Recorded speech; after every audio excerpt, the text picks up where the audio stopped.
ഇപ്പോൾ ഈ ഒരു വിഷയത്തിൽ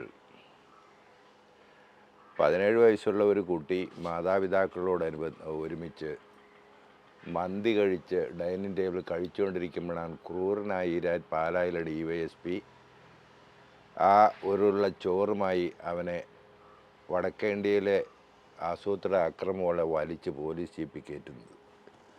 ഉമ്മ ഉമ്മ എന്ന് വിളിച്ച് ആ പാപം അലറിയിട്ടും ഓടിക്കൂടിയ അയൽവർക്കക്കാരുടെ നിസ്സഹായമായ ഒരു പോലീസിൻ്റെ ബറ്റാലിയൻ കൂടിയാണ്. അങ്ങനെ ഈരാറ്റുപേട്ടയിലെ 27 വീടുകളിൽ സംഘർഷം സൃഷ്ടിച്ചുകൊണ്ട് ആണ് ഈ കാര്യങ്ങൾ. എന്തിനു വേണ്ടി? ആ കാര്യങ്ങളിൽ ധാരാളം പ്രതിപാദിക്കപ്പെട്ടിരുന്നു, അതിലോട്ടൊന്നും പോകുന്നില്ല.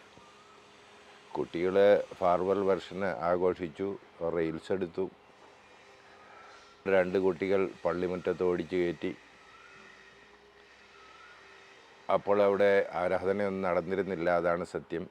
അപ്പോൾ ആരാധന ഉണ്ട് എന്ന് വരുത്തി തീർത്ത് രാജ്യത്തെ മുഴുവൻ BJPയുടെയും നേതാക്കന്മാരെയും MPയും MLAയും അവരുടെ ആശ്രിതരെ മുഴുവൻ വിളിച്ചു വരുത്തി വലിയ പ്രക്ഷോഭങ്ങൾ ഇവിടെ നടക്കുന്നു, പള്ളി പൊളിക്കാൻ ശ്രമിക്കുന്നു, അക്രമികൾ വരുന്നു എന്നുള്ള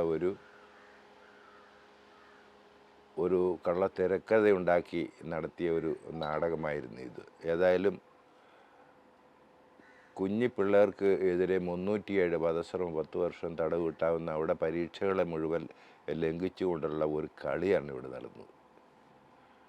ഇനിയും ഈ സംഭവത്തിൽ നിസ്സംഗത പാലിച്ചുകൊണ്ട് ഭയപ്പെട്ടുകൊണ്ട് ഈ സമുദായം ഇരിക്കരുത് എന്നാണ് ഇപ്പോൾ വളർന്നു വരുന്ന കുരുന്ന് ചെറുപ്പക്കാരെയാണ്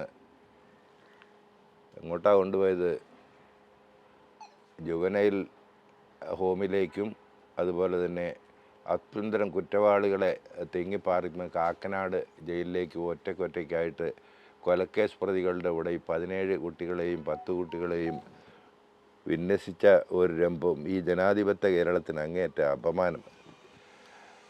മുഴുവൻ ആളുകളും അത് ഭരണമന്ത്രി ആയാലും MP ആയാലും MLA ആയാലും മുൻ MLA ആയാലും പുതുതായി രൂപം കൊണ്ടിരുന്ന ഈ കാസ, ഷെക്കിന TV, അതുപോലെ തന്നെ പാലക്കാരൻ അച്ചായൻ, ഗോൾഡനസ് TV, ഇവരെല്ലാം ഇവരുടെ ആളുകളെ ഓസ്ട്രേലിയയിലും ലണ്ടനിലും പോയി സുരക്ഷിതമായി അവിടെ PR എടുത്തുകൊണ്ട് ജീവിച്ചിട്ട് കൊടിയ വർഗീയ വിഷം ഇങ്ങോട്ട് വമിപ്പിക്കുന്നത് നമ്മുടെ ബഹുമാനരായ ക്രൈസ്തവ മത മേലധ്യക്ഷന്മാർ, നമ്മളെല്ലാം ബഹുമാനിക്കുന്ന സ്നേഹിക്കുന്ന ബിഷപ്പ് ഉൾപ്പെടെയുള്ള കർദിനാൾമാർ ഉൾപ്പെടെയുള്ള ആളുകൾ ഇത്തരം വർഗീയ വിഷം ചേറ്റുന്ന കാസ പോലുള്ള പ്രാദേശിക ചാനലുകൾക്ക് അടിമപ്പെട്ടുകൊണ്ട് നമ്മളെ ഉപദ്രവിക്കുകയാണ്. ഇതിനെതിരെ അതിശക്തമായ പോരാട്ടം ഉയർത്തേണ്ടതുണ്ട്.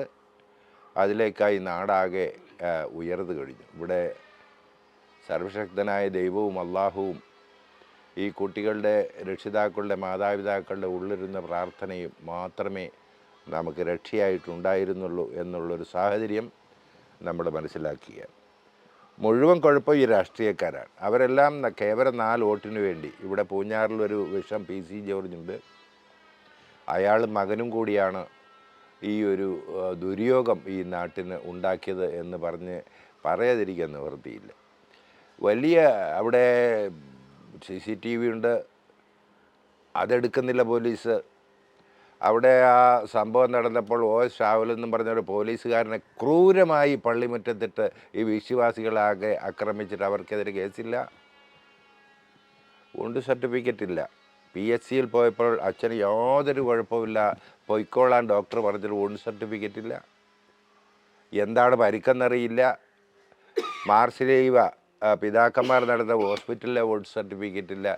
ഒന്നുമില്ലാതെയാണ് പോലീസ് ഈ ഒരു ഏകപക്ഷീയമായ നിലപാട്. വ്യാപകമായ സോഷ്യൽ മീഡിയയ്ക്കുള്ള ചെറുപ്പക്കാരുടെ ഒരു തരംഗം മൂലമാണ് ഈ മന്ത്രി ഉൾപ്പെടെയുള്ള ആളുകൾ തെരഞ്ഞെടുപ്പും കൂടി അടുത്തു വരുന്ന സാഹചര്യത്തിൽ ഈ 307 അവസാനിപ്പിക്കാനുള്ള തീരുമാനം വളരെ വിചിത്രമായിപ്പോയി. ഒരു പാവപ്പെട്ടവനോട് ഇല്ലെങ്കിൽ നിരാലംബരോട് 307 എങ്ങനെ ചെലുത്താം? അത് രാഷ്ട്രീയ മത സാഹചര്യം എന്നും പറഞ്ഞ് ചെലുത്തി അവസാനം പ്രതികരിച്ചപ്പോൾ ആഗ്രതയോടുകൂടി 307 എല്ലാം മാഞ്ഞു പോകുന്ന ഒരു അവസ്ഥയാണ് ഉണ്ടായത്.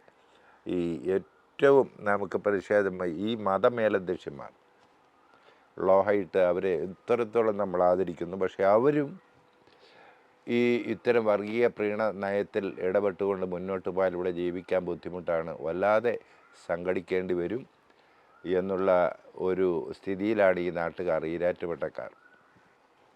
ഇത് ഏത് തലത്തിലാണ് ജനപ്രതിനിധികൾ പോയത്? NIA ഏൽപ്പിക്കണം. ഇപ്പോൾ എന്ത് പറഞ്ഞാലും NIA, കേന്ദ്ര സമിതി NIA, അത് ഭയങ്കര ട്രെൻഡായിട്ട് മാറിയിരിക്കുക. പോരാ, സിമി ആരോപണം ഉന്നയിച്ചുകൊണ്ട്, സിമി എന്ന് പറയുന്ന എന്നോ ഉണ്ടായിരുന്ന ആ പ്രസ്ഥാനത്തെ ന്യായീകരിച്ചുകൊണ്ട് ഇപ്പോഴും സിമിയാണ് എന്ന് ഇത്തരം ആൾ റിപ്പോർട്ട് ചെയ്താൽ പിന്നെ ഉപ്പായിക്കുമ്മായി ആ കൊച്ചിനെ കാണാൻ നിവൃത്തിയില്ലാത്ത എത്രയോ കഴിവുറ്റ ചെറുപ്പമാണ് ഇന്ന് ജയിലിനുള്ളിൽ എന്ന് ഈ കള്ളക്കേസിൻ്റെ പേരിൽ നരയിക്കുന്നത്. ഇത്തരം കാര്യങ്ങൾ ചിന്താർഹമായ കാര്യങ്ങളാണ്. എല്ലാം ദൈവം സർവശക്തൻ പരമേശ്വരൻ പരകാരുണ്യമാൻ അവിടെ അർപ്പിച്ചുകൊണ്ട് ഞങ്ങളെല്ലാം സമാധാനത്തോടുകൂടി ജീവിച്ച് കുട്ടികളെയെല്ലാം നല്ല രീതിയിൽ ആക്കി മുന്നോട്ട് പോകാനുള്ള കൂട്ടായമായ ശ്രമം ജാഗ്രതാ സമിതി ഉൾപ്പെടെ ഈ നാട്ടിൽ വരുന്നുണ്ട്. നിങ്ങളുടെയെല്ലാം പ്രാർത്ഥന ഉണ്ട്.